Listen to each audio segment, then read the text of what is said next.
Hi guys, I'm Zach and this is GG Fistbump. So you had your old PS2 lying around which you wanted to play. Or maybe you hadn't had one during its heyday, so you decided to buy a used one just for the experience. Of course, you'll be needing games to play, but finding physical discs of an almost 2-decade console will already be a challenge. Fortunately, running backup games from a USB flash drive is now very easy, just as long as you have a PS2 memory card with free Mcboot. Let's take a look at the steps on how it works. But before we move on, click on subscribe, then hit on that notification bell to stay up to date with my latest videos.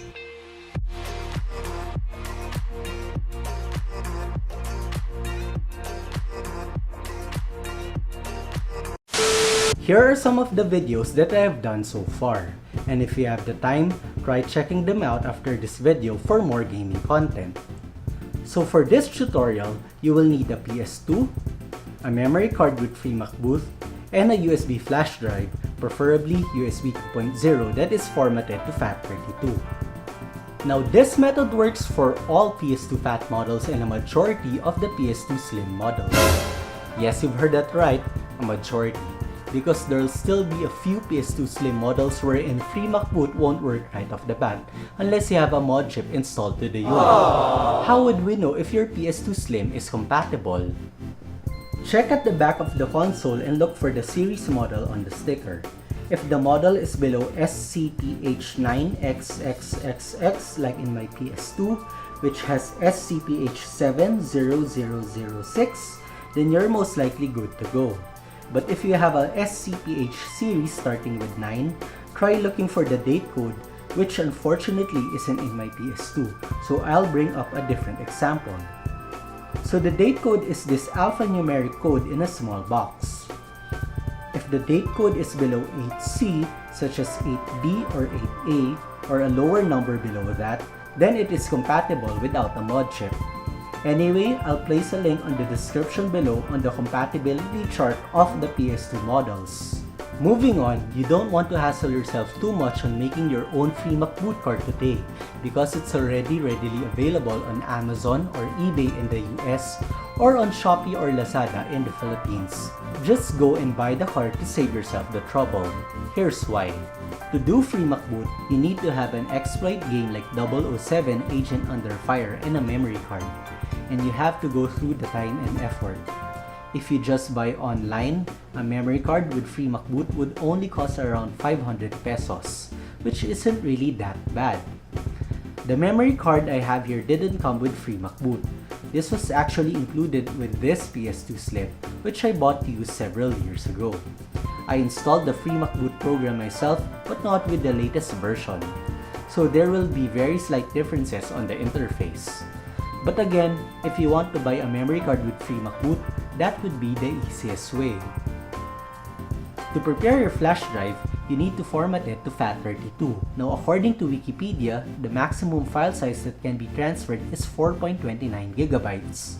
Now DVDs can hold up to 4.7 gigabytes, so there will be a few games that will need a different process to transfer. We can just discuss this on another video.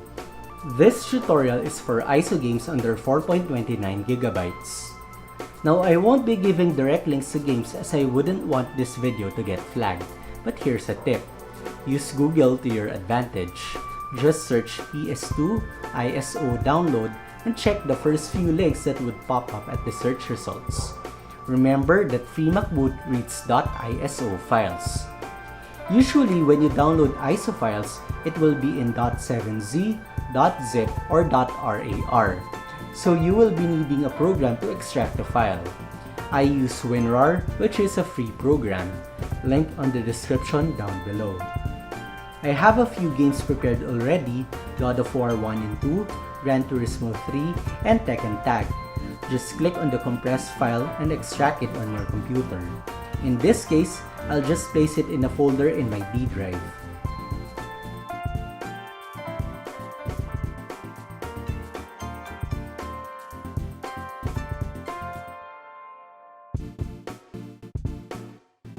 Now that you have everything extracted, let me just rename this to Gran Turismo 3 so that I will know what game this is. Go to your USB stick and right-click on it and create a new folder. Name it to DVD. Drag your ISO files inside this folder in order for the PS2 to recognize it.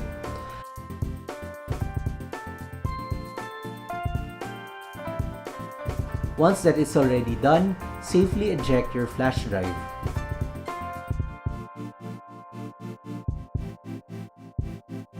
Insert your free Mcboot memory card and your USB flash drive into your PS2. With everything in place, power on your console. You'll see the free Mcboot menu. Just scroll down to the Open PS2 loader, or it can also be named OPL if it is a newer free Mcboot version. Press X.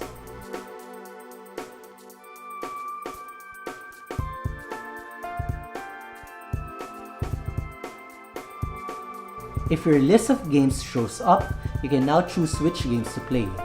If it doesn't, let's go to the settings.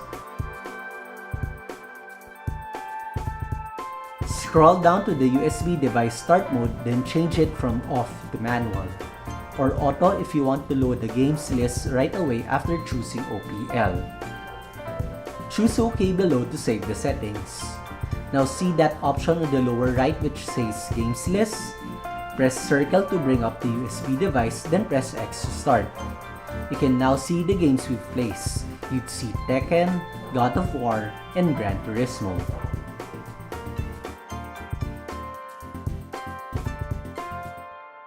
And there you go! We can now play games without any disc.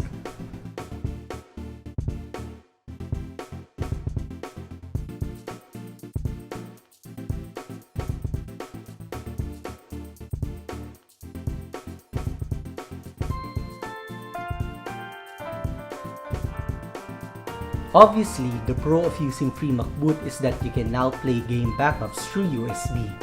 However, a con here is that full motion video cutscenes will be super laggy.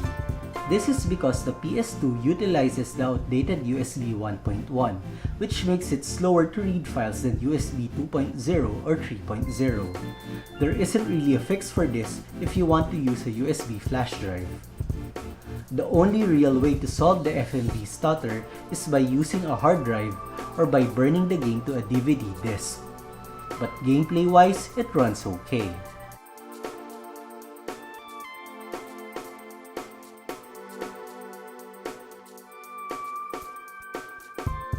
And with that, I think we're done. If you found this video helpful, interesting, or entertaining, please like and subscribe to my channel, then hit on that notification bell for more content just like this. Again, I'm Zach, and this is GG Fist Bump.